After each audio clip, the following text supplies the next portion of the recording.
Bonjour tout le monde, c'est Maud, on se retrouve pour une nouvelle vidéo. Nous sommes le vendredi 13 septembre et ce soir commence un nouveau week-end à 1000.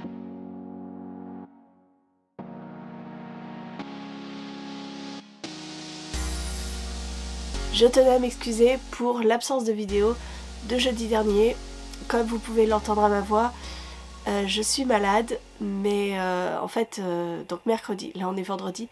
Mercredi, je me sentais déjà pas bien, j'ai fait un test Covid et c'était positif. Donc positif au Covid, Julia positif au Covid, Lionel positif au Covid. On était tous les trois Covidés, clairement, donc on s'est isolés, même si maintenant on n'a plus besoin de s'isoler, mais surtout on était très malade. On a déjà eu 2 fois le Covid, hein. Clairement, on l'a eu en janvier 2021, mars 2023, et là, et je crois que c'est la pire fois, pour moi en tout cas. Mercredi, j'étais couchée avec 39 de fièvre, j'étais incapable de bouger, clairement. Pour tout vous dire, j'avais tourné une vidéo la veille, mais j'avais même pas la force de monter cette vidéo. Et après coup, j'ai pas eu la force non plus. Là, c'est le premier jour où je suis à nouveau à peu près bien. Je commence à avoir le système ORL un peu plus dégagé, on va dire. Même si je me prends des énormes cannes de toux maintenant qui m'arrachent la gorge. Donc c'est pour ça que je perds un peu ma voix. Je suis en arrêt depuis donc jeudi, vendredi. Je suis encore en arrêt lundi, mardi, j'espère que ça va aller mieux, même si je dois retourner au boulot pour faire les payes du personnel, sinon on ne sera pas payé. Donc clairement, voilà, je vais quand même devoir retourner au boulot alors que je suis en arrêt. Chercher l'erreur, c'est ça, d'être tout seul à son poste et d'avoir personne pour remplacer. Je revenais ici surtout parce que c'est le début du week-end à 1000. Ce soir ça commence, je vais vous montrer ce que j'ai prévu de lire. Ça fait longtemps que j'ai pas fait de week-end à 1000, mais de toute façon on est en isolement, on va dire. On s'est placé nous-mêmes en isolement, hein, parce qu'on veut pas contaminer les autres, parce que c'est vachement virulent quand même. Julia n'est pas allée à l'école jeudi, vendredi, alors qu'elle, franchement, elle a pas grand-chose comme symptômes. Le nez qui coule, mais bon. Lundi, on était chez l'allergologue et en fait, elle est allergique à l'ambroisie et aux acariens, donc clairement, elle va avoir le nez qui coule en permanence à cette période pour l'ambroisie. Donc voilà, c'est pas un signe qui fait que on la sent malade. J'ai très mal aux yeux, il faut que j'aille me remettre des gouttes. Bref, voilà, ce week-end ça va être lecture puisque on ne va pas pouvoir faire grand chose de plus. Et donc je suis dans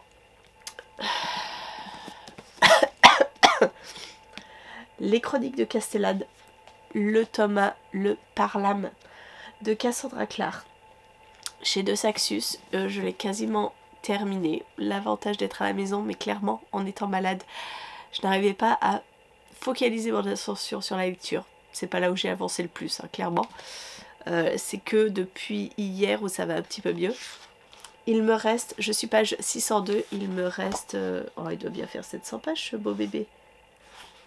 699 pages. Donc voilà, il me reste moins de 100 pages. Je vais le continuer là cet après-midi, donc on verra ce soir à quel moment j'en suis pour l'attaquer. J'aime beaucoup ma lecture, j'aime beaucoup. Et je vais me plonger dans un contemporain. Vous n'en voyez pas beaucoup sur la chaîne, je l'ai pris à la bibliothèque. Et il faut que je rentre dans 2 semaines, donc il faut que je le lise. Je me dis que c'est un contemporain, mais que ça doit se lire très vite. Je l'assimile un peu à Virginie Grimaldi. Je n'ai jamais lu de Melissa d'Acosta, mais je me dis que ça doit être un peu comme ça, j'espère. Donc Les femmes du bout du monde de Melissa d'Acosta chez Albin Michel. On verra si il me botte ou pas. On verra. Et après j'ai des graphiques pour compléter tout ça. Et j'ai 2 mangas que j'ai pris aussi à la bibliothèque. Donc c'est pareil qu'il faut que je rentre dans 2 semaines. Donc voilà, on va jongler avec ça. Et là tout de suite, je vais aller me mettre des gouttes dans les yeux. Essayer de dégager un petit peu tout ça. Et puis voilà, de toute façon on va rien faire de plus. Il fait pas trop mauvais, mais il y a beaucoup de vent. Donc c'est pour ça, je pense que j'ai mal aux yeux. Je suis restée un petit moment dehors tout à l'heure. Et j'ai dû me prendre plein de saleté dans les yeux. J'espère que ça ira. Je pense que je suis sur la voie de la guérison. Je vous laisse, j'ai déjà discuté, oui, 6 minutes. Tout à fait normal. Pour une entrée de vlog, c'est génial. Mais bon, ça compense la vidéo que vous n'avez pas eue cette semaine. 19h26. Il est l'heure de commencer ce week-end à 1000. J'aimerais bien retrouver ma voix. Je suis allée au travail pour faire les payes. Voilà. J'ai attendu que tout le monde parte, que je ne puisse plus croiser personne. Donc à 18h30 et je suis allée au boulot. J'ai fait les payes en une demi-heure. J'espère que j'ai pas fait de boulettes.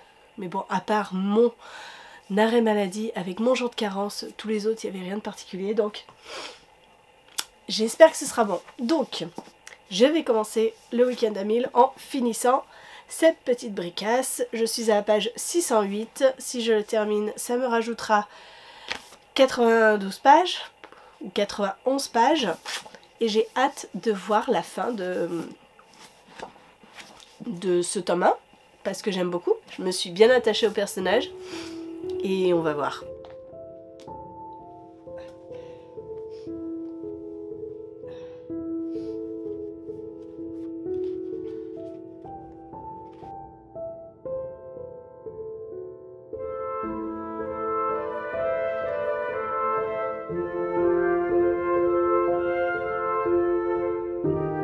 L'ami de Lynn est en train de s'étouffer avec une canne de tout incontrôlable.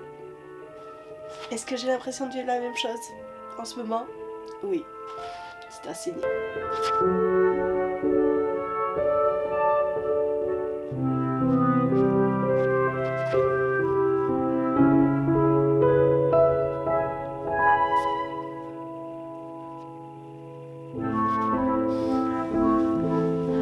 21h41 et je viens de terminer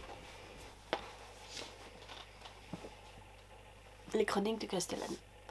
Le tome 1, j'ai beaucoup aimé, je l'ai dévoré là pendant mon arrêt. Donc je suis contente de l'avoir terminé. Je vais me faire maintenant un petit résumé parce que le temps que le tome 2 sorte, je pense que j'en aurais oublié la moitié. Dans ce tome 1, nous suivons Kell qui est choisi quand il avait 10 ans pour devenir le parlame du prince.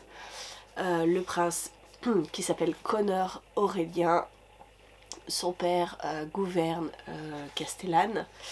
Et donc être un parlame, c'est prendre la place du prince pour les événements publics, pour éviter que le prince ne se prenne une flèche, un couteau, un poignard, etc. Donc en fait il met sa vie en danger. Il ressemble en tout point à Connor grâce à une amulette magie Ashkari.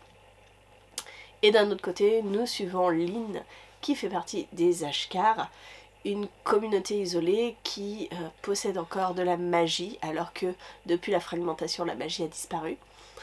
Et Lynn est une doctoresse et elle va être appelée un jour pour sauver Kell qui dans son rôle de parlame, on va dire, même si c'était un petit peu en dehors de ses attributions officielles, a été blessé mortellement. Voilà, c'était très chouette, c'est tout ce que j'aime dans de la fantasy. On est dans un univers assez vaste, avec des royaumes qui sont en guerre, où il y a pas mal d'interactions politiques, de choix politiques entre chaque royaume, des alliances qui doivent se nouer pour éviter la guerre. Et d'un autre côté, d'autres puissances qui régissent Castellane, pas seulement le roi, mais voilà, d'autres peuples, d'autres gouvernants. Bref, voilà, on a cette histoire assez complexe autour de la famille régnante, de Lynn qui, elle, n'est pas du tout considérée comme une citoyenne de Castellane, puisqu'elle fait partie d'un peuple dont le prince est en exil, donc qui n'appartient pas vraiment à Castellane, qui n'a pas les mêmes droits et qui est plutôt rejeté. Et voilà, on va suivre Kell, Connor et Lynn en particulier, ce trio qui est assez spécial. J'adore Lynn qui a un tempérament bien trempé, vraiment, qui ne se laisse pas faire, qui répond au prince, qui va se nouer d'amitié avec Kell. Voilà, il y a des interactions que j'ai beaucoup aimées entre eux. Il y a cette frustration de ne pas pouvoir être qui l'on est. Bref, voilà, j'aime beaucoup tous les personnages qui gravitent, il y en a beaucoup et pourtant à aucun moment je n'ai été perdue. Ça a été vraiment une force de la part de Cassandra Clare qui arrive à faire un univers très vaste, très complexe avec beaucoup de personnages, mais à aucun moment en fait on ne les confond et on est perdu. Donc super point, très bonne lecture. J'attends le tome 2 avec impatience.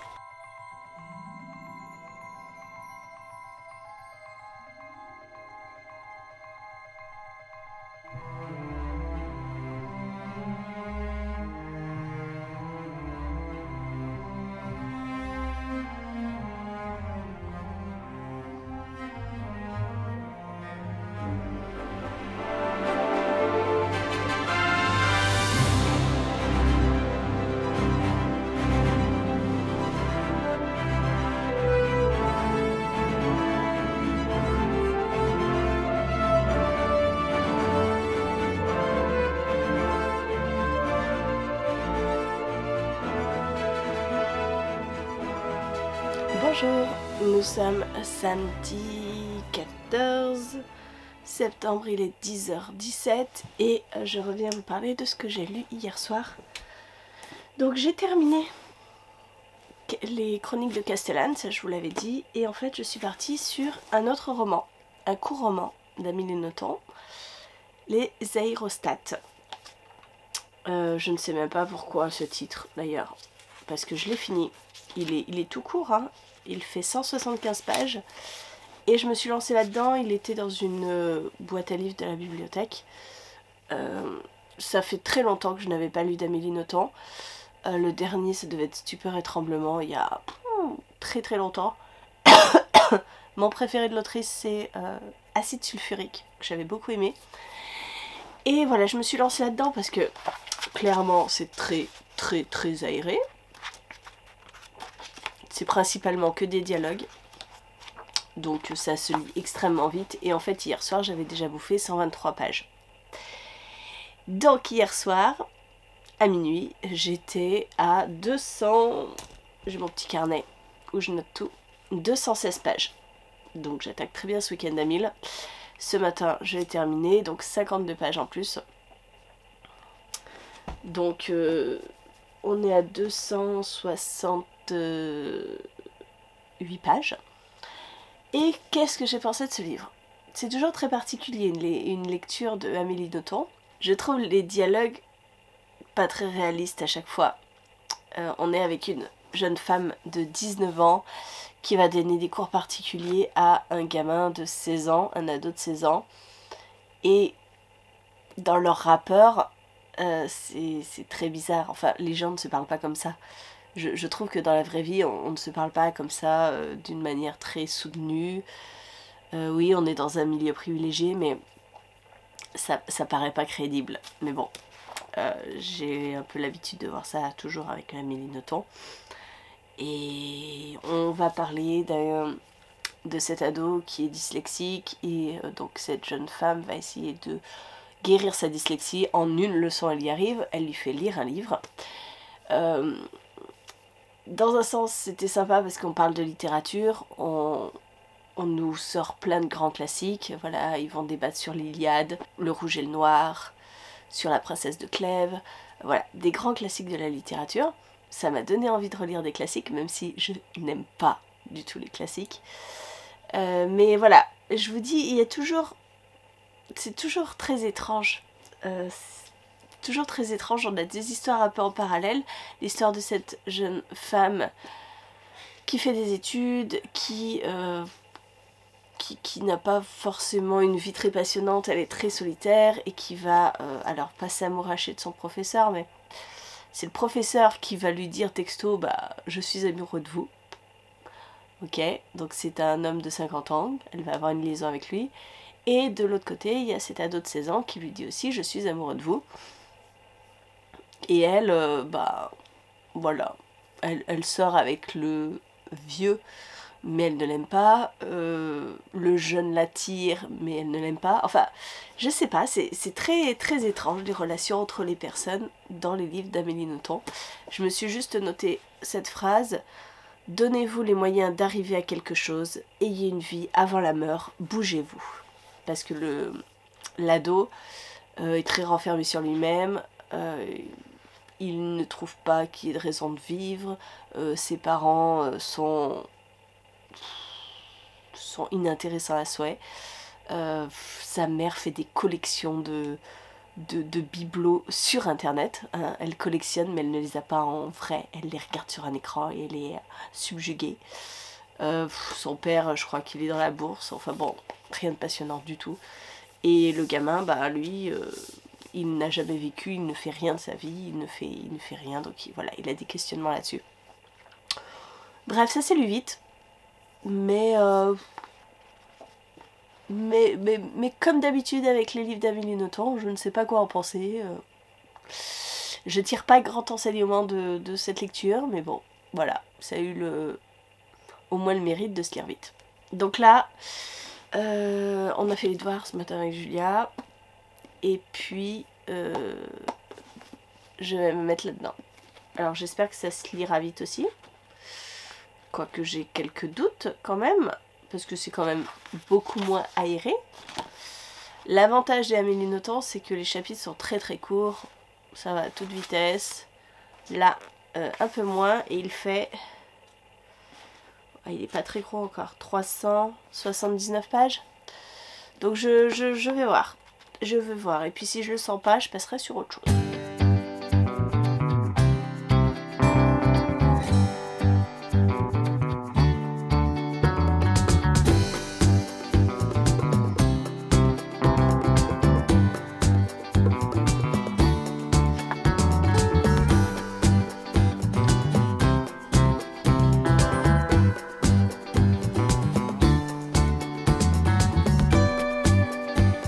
Je suis là-dedans, il est 14h11 et j'ai lu 128 pages. Je vais m'arrêter là parce que là j'ai regardé, le prochain chapitre fait plus d'une trentaine de pages. Ça fait un peu beaucoup. Donc je m'arrête là pour cette lecture et je vais passer sur autre chose parce que ça a beau être sympa, je commence un peu à me lasser. Je suis en train de chercher un crayon. Où est mon crayon?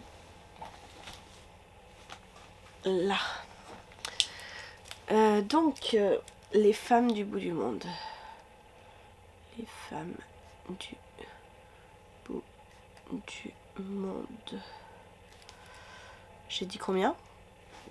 J'ai déjà plus. Je viens de vous le dire. 128 pages.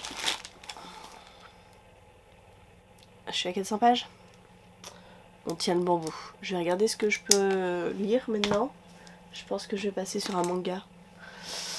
Histoire de m'aérer un peu la tête parce que, en fait, c'est bien. Hein. C'est bien. Après, c'est un contemporain. On y suit une jeune femme qui s'exile au bout du monde, en Nouvelle-Zélande. Elle quitte Paris parce qu'elle est en pleine procédure de divorce. Elle a clairement emmerdé avec son mari. Elle l'a trompé à de nombreuses reprises et lui il a fait une tentative de suicide à la suite de ça.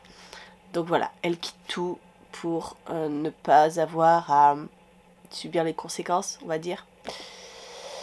Et elle se retrouve en Nouvelle-Zélande dans un camping où vivent deux femmes. Ces deux femmes tiennent le camping, une mère et une fille. Et Autumn, la maman, a vu son mari disparaître lors d'une tempête. Et Millie, la fille, elle va assister au mariage de son meilleur ami, celui avec qui elle a grandi et qui est plus que son meilleur ami, c'est son amour. Et voilà, le destin de ces trois femmes, avec leurs blessures, leurs rêves, leurs désillusions, leurs expériences, vont se réunir et vont probablement tirer des conséquences, s'aider. Bref, voilà, c'est bien, hein. Franchement, j'ai lu 128 pages, je les ai pas vues passer, ça se lit extrêmement bien. On est dans la culture néo-zélandaise, donc avec tous les Maoris, beaucoup de réflexions sur la nature, l'écologie, sur les animaux, voilà, comment préserver tout ça. Donc très bien, mais j'ai besoin de m'aérer la tête et de partir sur autre chose. Donc je vais peut-être lire les 2 mangas que j'ai pris aussi à la bibliothèque. Comme ça, ce sera fait. J'ai pris ça à la bibliothèque, je sais absolument pas ce que ça vaut. Aucune idée. C'est La confrérie des lions blancs de Natsuko Takabashi. Chez Komiku édition. C'est une saga en 2 tomes. Donc à la base j'avais pris ça en me disant que peut-être Julia voudrait le lire, mais je ne sais absolument pas de quoi ça parle. Donc on va tester le premier tome.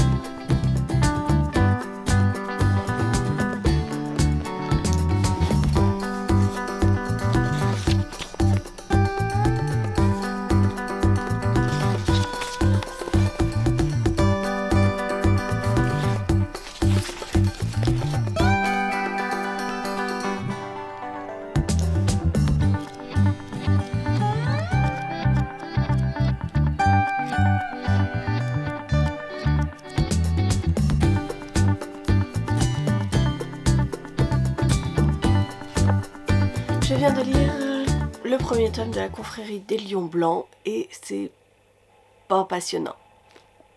C'est un jeune Thomas qui arrive dans cette école pour devenir chevalier. Il suit des cours d'escrime, de tout ça, je sais pas. Et il a un colocataire dans sa chambre qui a déjà passé 3 ans ici mais qui est redoublant, donc qui recommence à 0. Et voilà, c'est tout ce que j'en ai tiré de ce premier tome. C'est un truc avec des gars. Et voilà. En fait, je comprends pas l'univers parce que... pourquoi devenir chevalier? On est dans notre monde à nous. Ils sont habillés en costume. Voilà, en costume, cravate et tout. Pourquoi tu veux devenir chevalier? Je comprends pas. On n'est pas au Moyen-Âge. Je comprends pas. Je comprends pas. Et puis surtout qu'ils expliquent rien, quoi. Alors, est-ce qu'ils doivent défendre le royaume contre ces bêtes sauvages? Voilà, des chiens sauvages. Je ne sais pas. Je n'ai aucun intérêt pour cette BD. Enfin, ce manga. Bon, j'ai le 2e tome, et puis ça se finit en 2 tomes, donc je vais le lire. Mais je ne trouve pas d'intérêt. Et puis il y a une sombre histoire avec un ancien élève qui lui est en 4e année ou quelque chose comme ça, et que apparemment ce serait un prince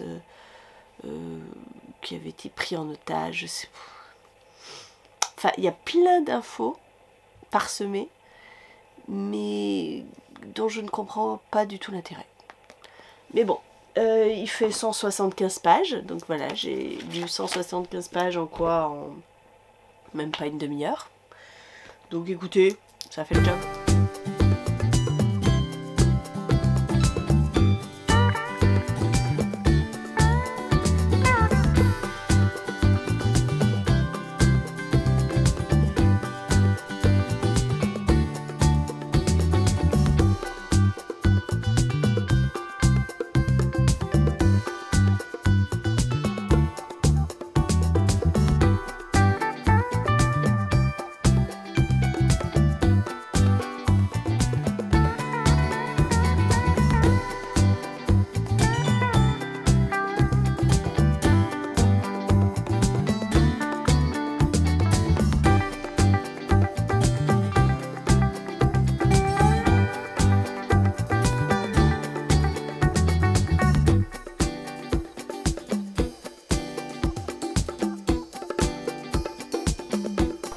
Je m'amuse avec le slime. C'est dégueulasse ces trucs. Ah, mais non, mais le lance pas. Essaye celui dans le gobelet. Essaye de le prendre. Ah, c'est liquide. C'est liquide. Ah, parce que la poudre, elle s'est pas mélangée alors. Oh, il est content. Oh, je déteste ces trucs-là, c'est dégueulasse. C'est dégueulasse. Dégueulasse. On est finalement sortis. Lionel voulait s'acheter un pack Pokémon, je sais pas quoi. Julia a pris un slime, vous l'avez vu. Et moi je suis allée acheter des livres à Cultura. Oui. Alors j'ai été hyper raisonnable parce que j'ai pris le tome 2 en poche. Oui, en poche alors que j'ai le tome 1 en grand format. D'abord j'avais le tome 1, enfin j'avais le tome 2 en grand format. Et puis j'ai vu le poche, je me suis dit non, sois raisonnable Maud. C'est quand même 10 € de différence. Hein. Le grand format était à 19,90 et le petit format était à 9,90. Donc j'ai pris l'Antidote Mortel, le Casque Maléfique, donc c'est le tome 2 de Cassandre Lambert chez le livre de poche. Donc moi j'ai le tome 1 en grand format que Marilyn en plus m'avait customisé. Elle m'avait fait un jaspage noir. Il est dédicacé, le tome 1, donc la prochaine fois que je vois Cassandre, il faudra que je fasse dédicacer ce tome 2. Et je me suis pris suite de manga avec les carnets de l'apothicaire, le tome 3 et les carnets de l'apothicaire, le tome 4. Voilà, c'est ma nouvelle série de mangas.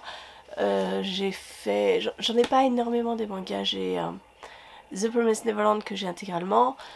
J'ai l'Atelier des sorciers que j'ai jusqu'au tome 12. D'ailleurs, il faudrait que je lise le dernier. Le dernier que je dois avoir, oui, c'est le 12. Le 12. Et puis bah, je commence les carnets de l'apothicaire parce que j'aime beaucoup les dessins. J'ai lu les 2 premiers que j'avais achetés à l'espace culturel. Voilà. Donc voilà mon petit achat. Il faudrait que je vous fasse un book haul à l'occasion parce que il y a d'autres livres qui sont arrivés dans ma palle depuis quelques temps. Et bien sûr, qu'est-ce que j'ai fait? Oui, mon livre. Il n'est pas là, bien sûr. Bah non.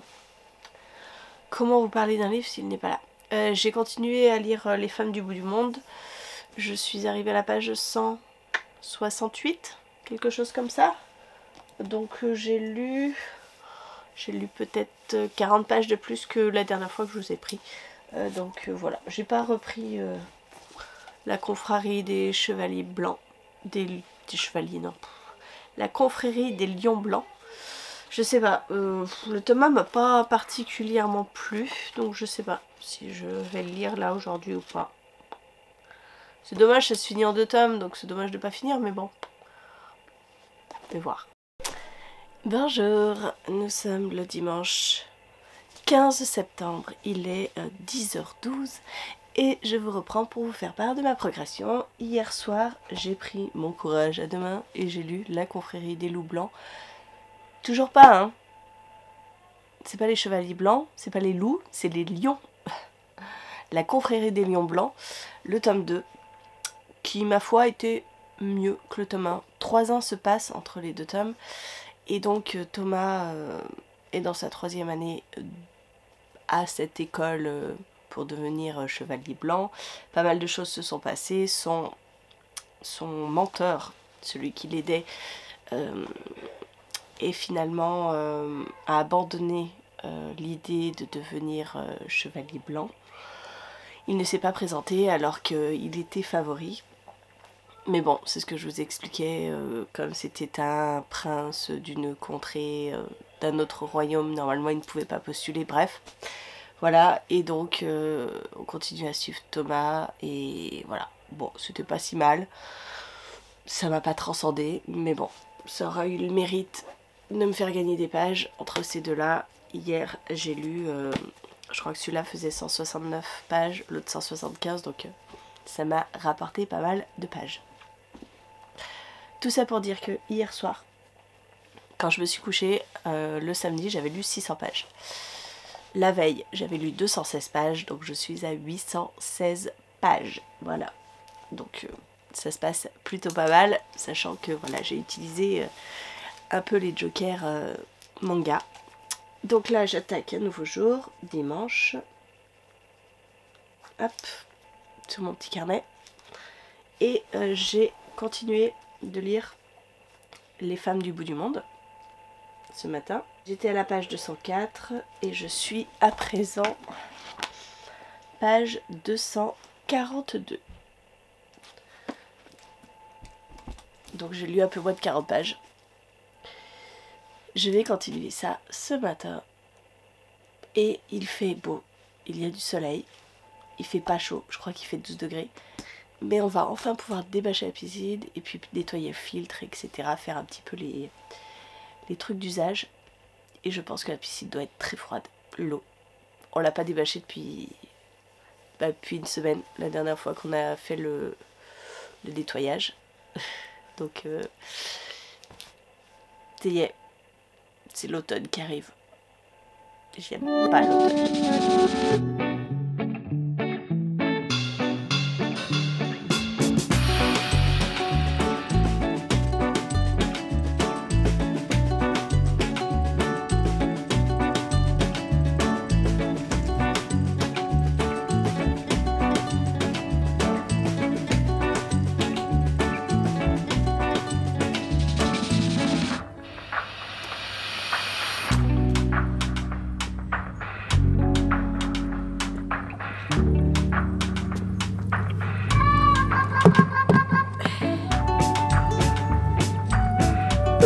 Règle 18.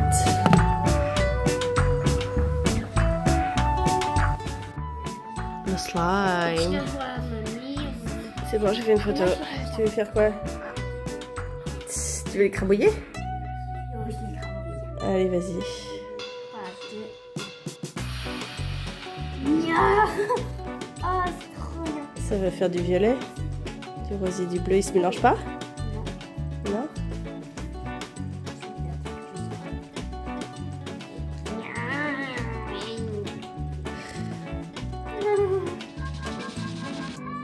Ah, oh si, ça se fait bien. Ouais.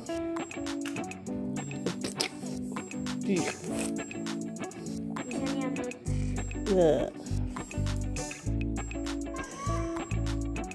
J'en ai encore un autre.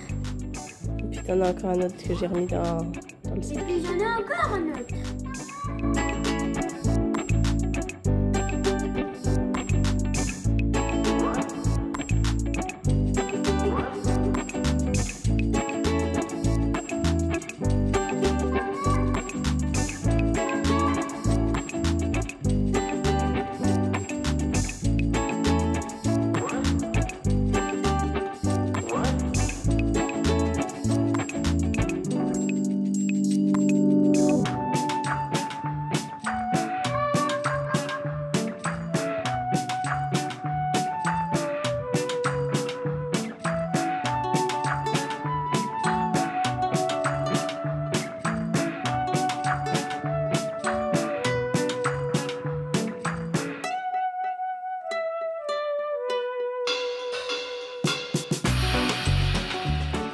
Hello, il est 16h56 et j'ai bientôt terminé Les Femmes du bout du monde. Il doit me rester 15 pages, 20 pages, je ne sais pas, je suis page 361 et il me reste 300, ouais, jusqu'à 380, donc presque 20 pages. Mais je ne vais pas le finir puisque Julia veut aller faire du roller. Donc là on a fait partie de Blocus, partie de Skull King et je lui ai dit après je finis mon livre. Et là maintenant elle veut faire du roller. Donc non, je vais pas finir mon livre. Mais je suis pas loin des 1000 hein. Oui Julia. Ouais. Depuis que je suis allée à Bougre, Oui. et ben j'ai un t-shirt Oui. et je le retrouve plus. C'est quoi le t-shirt? C'est un t-shirt avec des papillons sur le côté. Un t-shirt. Je vois pas lequel c'est. Un t-shirt court jusqu'à là à peu près, avec des fleurs sur le côté. Bah on va regarder.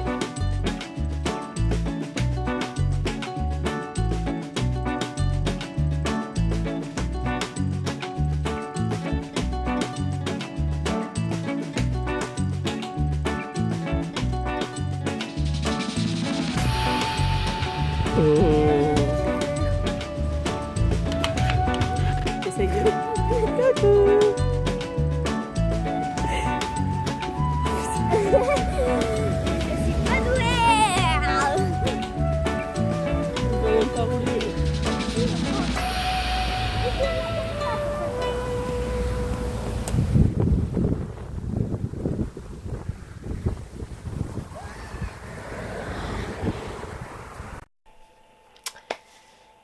Et il est 19h10 J'ai pas ma montre. Je viens de prendre un bain. On a fait une petite balade. Julia s'est cassé la figure, donc elle est tombée sur les fesses, donc il a mal aux fesses. Mais bon, les joies du roller. Vous l'avez vu, j'ai commencé pendant la balade les carnets de l'apothicaire, le tome 3. J'ai lu. Est-ce qu'il y a des pages de marquées? Bien sûr que non. Sinon ce n'est pas drôle. Il n'y a pas de page de marquées. Donc j'ai lu ça. Pas grand chose. J'aime pas ces mangas. On peut pas savoir combien de pages on a lu. Ah si, là il y avait une page. Là c'est 42.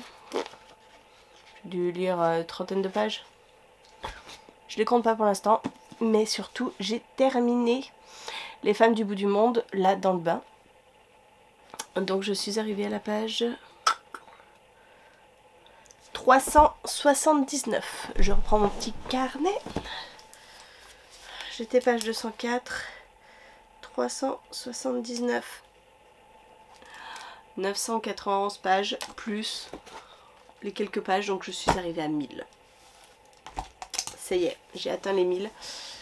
Que vous dire sur ce livre? C'était beau, c'était très touchant. On y suit donc, je ne sais plus si je vous en avais parlé. Non, je crois que je vous en ai pas parlé. On suit, si je vous en ai parlé, Fleur. Fleur qui a abandonné sa vie, qui est partie, qui est en plein divorce et qui va arriver dans ce camping où il y a ces deux femmes, la mère et la fille, qui travaillent et voilà, Fleur va se reconstruire grâce à ces deux femmes, va aider ces deux femmes aussi à se reconstruire. Millie qui doit dire adieu à son premier amour qui va se marier. Autumn qui doit gérer sa peur de voir sa fille partir. Elle appelle ça la bête noire, mais c'est la dépression. Du coup, elle l'a connue quand Millie est partie à l'université pendant 2 ans. Et voilà, voilà, ces trois femmes vont devoir réapprendre à vivre, se reconstruire. C'était beau, j'ai beaucoup aimé le fait que ça se passe en Nouvelle-Zélande, qu'on apprenne les us et coutumes, qu'on voit les légendes des Maoris, toute la création de la terre, tout ça, toute la création des femmes, de l'univers, la guerre entre les dieux. C'était passionnant, c'était ressourçant. Voilà, ce livre est ressourçant. Je sais pas si ça se dit, je suis pas sûre. Mais ouais, c'est un bol d'air pur, c'est des paysages à couper de souffle, c'est la beauté, la nature, face à la laideur du monde, la laideur des relations entre hommes-femmes, entre personnes de même famille. Bref, voilà. C'était très beau. Je vais arrêter à un moment de dire que je n'aime pas les contemporains parce que quand j'en lis, en général j'aime. J'aime, c'est comme les livres de Virginie Grimaldi. Voilà, Melissa d'Acosta a réussi à me toucher. Donc c'était cool. Mais bon voilà, c'est comme toutes les bonnes choses, il ne faut pas en abuser. Je n'en lirai pas trop souvent. Je préfère largement les univers de fantasy, j'adore m'évader. Là c'est trop terre à terre, c'est bien de temps en temps mais pas trop souvent. C'est fini. Voilà. Je vais pouvoir relâcher un petit peu, mais j'étais trop contente de faire ce week-end à 1000, d'être vraiment dans la lecture. J'ai quand même lu les 2 livres de bibliothèque que j'avais pris. Donc le Melissa d'Acosta, le Amélie Nothomb. J'ai fini les chroniques de Castellane. J'ai lu les 2 mangas que j'avais empruntés. Carton plat. Je suis trop contente. Là en 2 jours, j'ai dégommé tout ce que j'avais prévu. C'est génial. J'adore les week-ends comme ça. Ça risque d'être différent, plus difficile par la suite, puisque d'habitude je lis à gym le samedi, de 13h30 à 16h, donc ça bouffe déjà une bonne partie de l'après-midi, sachant que moi je fais plus à la gym le samedi. Avant je donnais un coup de main le samedi, maintenant je donne un coup de main le mercredi. Donc ça me bouffe un peu moins mon week-end, mais on peut pas prévoir grand chose du coup. Et puis d'habitude on voit des amis, on sort un petit peu. Là avec le Covid, on n'a pas fait grand chose. On est quand même fait On a quand même fait un petit tour en boutique. Alors, avec le masque, tout ça. Il y avait tellement de monde. On devait rester longtemps. Voilà. Donc c'était cas exceptionnel. Cas Covid.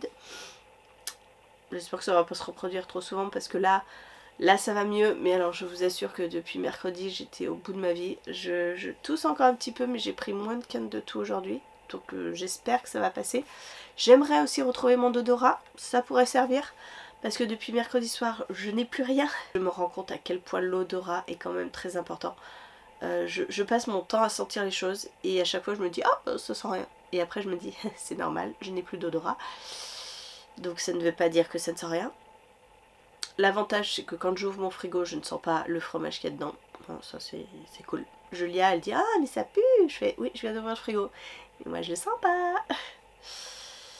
Le goût est un peu parti aussi. Mais bon je pense que ça vient du fait que j'ai plus d'odorat. Donc j'ai moins l'impression que les autres fois de manger du carton. Donc j'ai pas perdu totalement le goût. Bref, je digresse. J'espère que vous avez aimé me suivre dans cette aventure du week-end à 1000. Ça faisait un petit moment que je ne l'avais pas fait, j'avais loupé le dernier. Je suis contente de me retrouver avec mes livres, comme d'habitude. J'espère que les lectures que j'ai faites, parce que là il y a quand même 2 contemporains, vous ont plu. Vous avez aimé écouter mes avis. Et je vais m'arrêter là puisque je vous dis c'est bon, j'ai réussi mon pari, j'ai réussi à lire 1000 pages. Je vais continuer les carnets de l'apothicaire je pense ce soir, histoire de le terminer. Voilà, j'arrête, je me tais. Ce vlog doit être suffisamment long. Merci de l'avoir regardé jusqu'au bout. N'hésitez pas à me dire en commentaire si vous faites ce challenge. Je pense qu'il perd un peu de son intensité. Je ne sais pas s'il y a encore beaucoup de monde qui fait ce challenge du week-end à 1000. Dites-moi tout. Et moi en attendant, je vous fais des gros bisous. Je vous souhaite une très bonne journée, de très bonnes lectures. Je vous dis à très bientôt pour une nouvelle vidéo.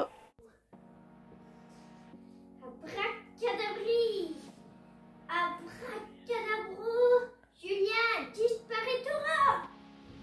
Waouh, trop bien. J'ai rien vu.